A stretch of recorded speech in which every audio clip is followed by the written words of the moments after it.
З приводу законів, на яких базується Бааль-Сулам, визначаючи властивість істини, він каже про закон, що не мене, але закон, коли кожен дає за своїми здібностями і бере згідно своїх потреб,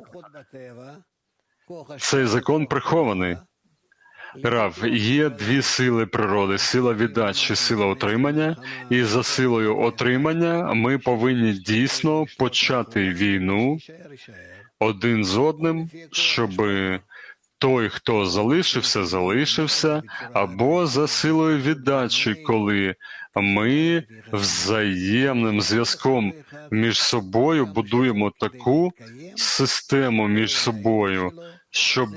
кожен отримував тільки те, що необхідно для існування, і уся його мета, щоб служити світові, і від цього він отримує насолоду і наповнення.